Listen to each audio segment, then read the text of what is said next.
mindful movement today, and I'm standing up, but if you want to sit, that's really, really fine, and you can stand up or sit down when you feel you need to do that.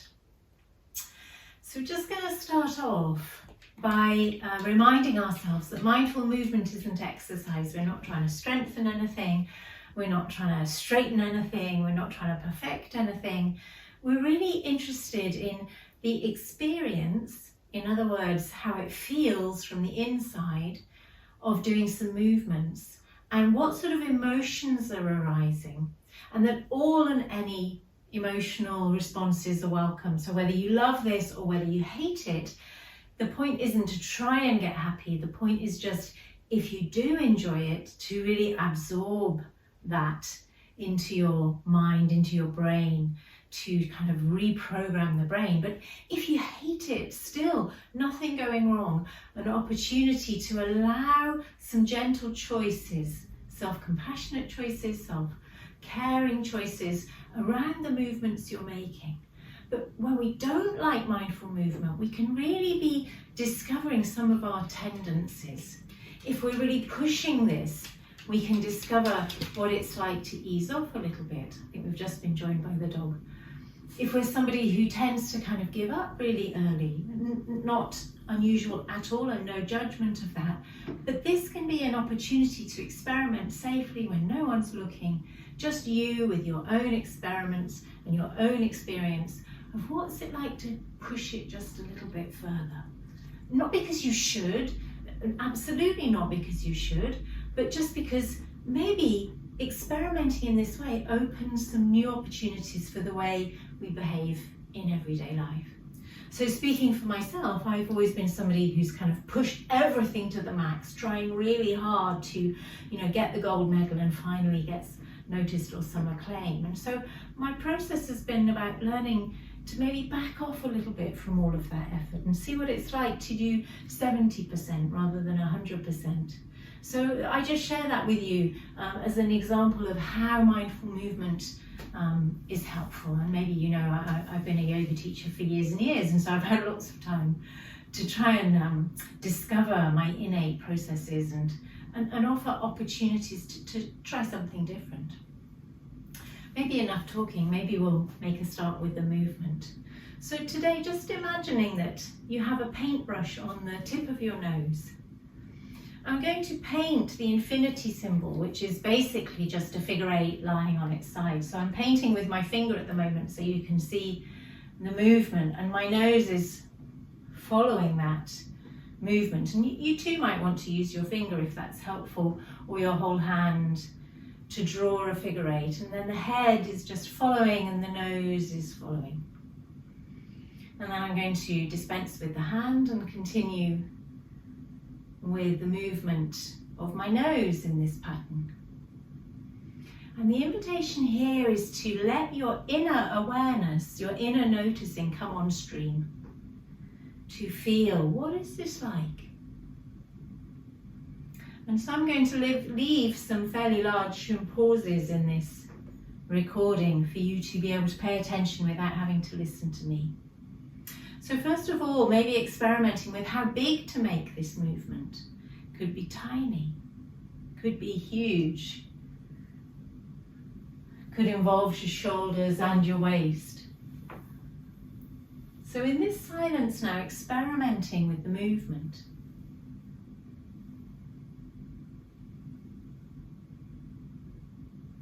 And at any point, stopping if you need to stop.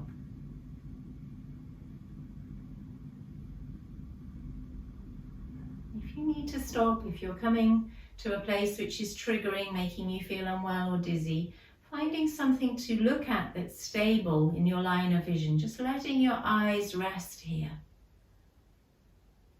And if you want, you can begin again. It could be that that's enough for you for today. And if you want to continue, you could begin again, just seeing what it's like now.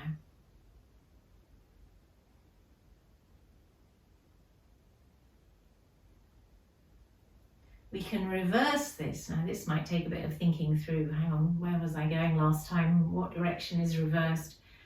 Just enjoy or tolerate the muddle of trying to go in the other direction.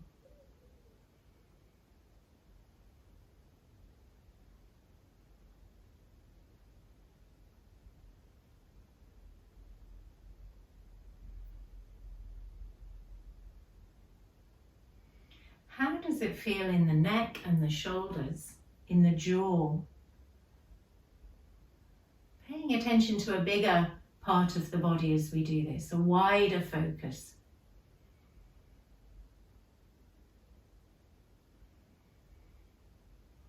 And then when you're ready, letting that movement come to an end, and you're really welcome to close your eyes or have your eyes open, just to reflect, to check in with your body. What's it like for you right now?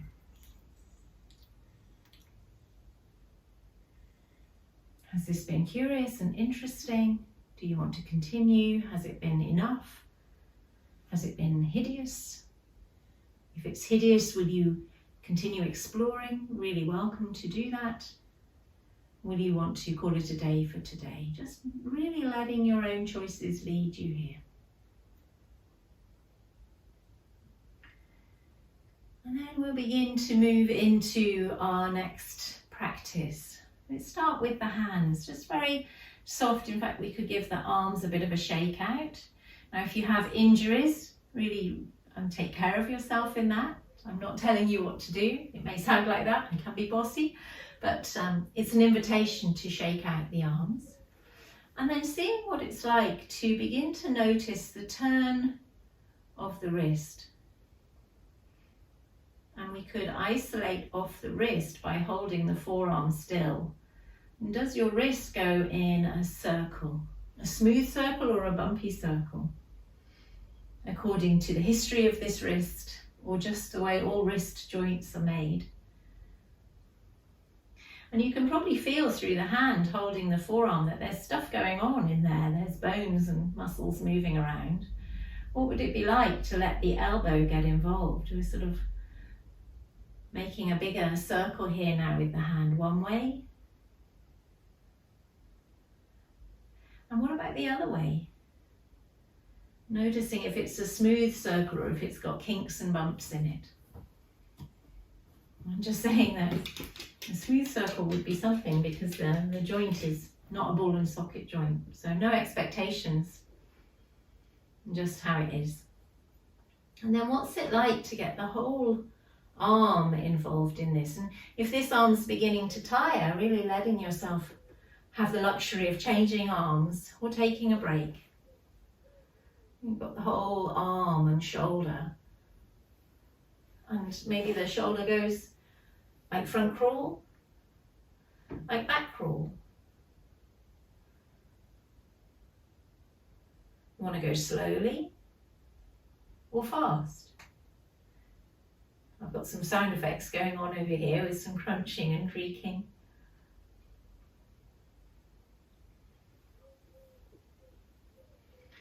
And then seeing what it's like out of interest to start with your arm outstretched, but really be at ease to do the 70% thing here, reassuring myself to do the same.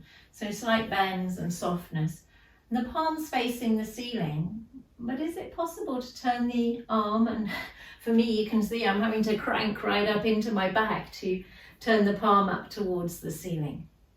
So it might be that you just want a small movement, like you're turning a doorknob, if anyone still has doorknobs, or that you're involving the whole upper back, shoulder joint, elbow joint, wrist joint, and even the fingers and the thumb. And nothing is right or wrong here. Just the movement of an arm in this body, and this mind making judgments. Oh, he used to be better at this. She can do it, why can't I do it? Or, wow, I didn't know I could do that.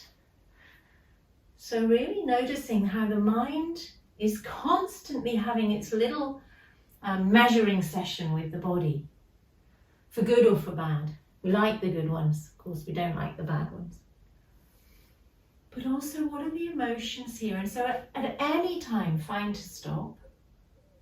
Really find to close the eyes if you want, don't have to. To feel in, what's this like? What's going on? What emotion is here? So we're becoming emotionally literate with stuff which normally we probably tend to ignore, how we feel about cranking an arm round in a weird way. And then we could, just for fun, experiment with something in Qigong that's called competing dragons. Here are your dragons. You start with the arms outstretched, maybe the feet are wide, so you may have to stand up for this one now. And one arm turns, one arm is facing the ceiling like you're carrying a tray of drinks, and the other arm is turned like a contortionist. And then they turn at the same time in their other direction. And to do this, it can be really helpful to let more of the body get involved, maybe a bend of the knees, a bend in the spine, and a turn of the neck. So taking your time to experiment, and you don't have to copy me, I'm really not sure I'm doing it the Qigong way, I'm not a Qigong teacher, but just turning and feeling. And at some point, the muscles start to get tired, so noticing whether you'll push through that and why, or whether you'll answer that call by stopping. Are we learning new ways of being with messages from the body?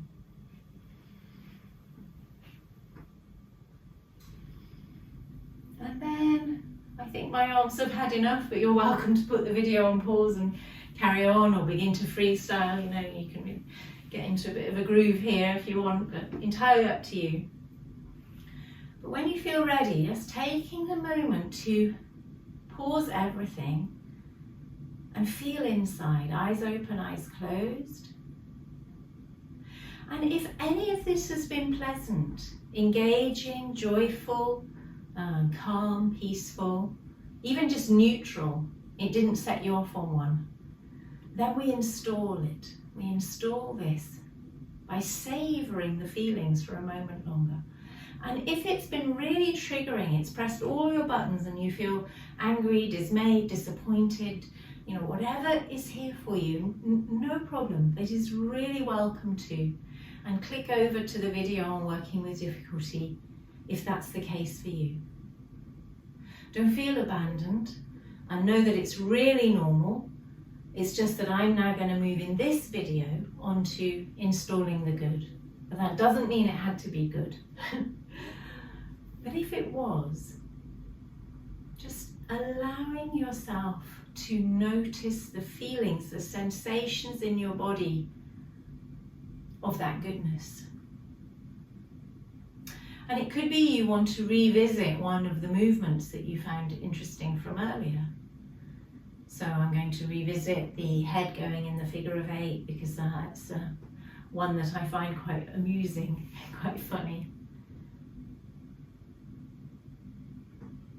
As you do the movement, feeling what it's like in your body, so that more and more brain neurons are kind of registering, oh, this is pleasant, or this is joyful, whatever the positive experience is.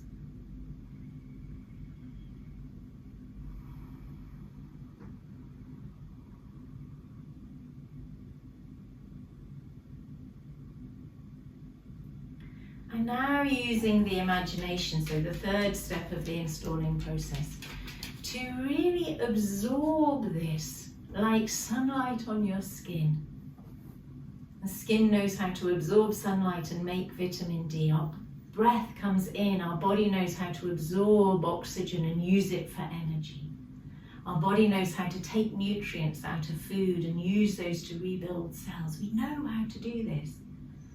Our bodies use nutrients and our brains use experiences to reprogram, reset, develop.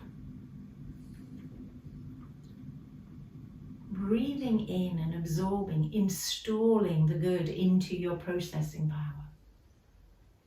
And the more often we do this, the more used we get to what's called inclining or turning towards goodness, so that stuff which normally most days we kind of just skip over, we kind of just miss, oh, nice flowers, yeah. We really install the experience of lovely flowers. Next time we see flowers, that little bit of circuitry up here is more likely to connect and register and get involved. And very gradually, day by day or moment by moment, this extends into the capacity to notice what's lovely. Even if there's a lot of yucky stuff flying about in our lives, we can have these little moments of connection to what's lovely. So inviting you over the next 24 hours to see if anything in life is pleasant and lovely that you might want to install, or if there's some other movements you might want to spend a moment or two really paying attention to.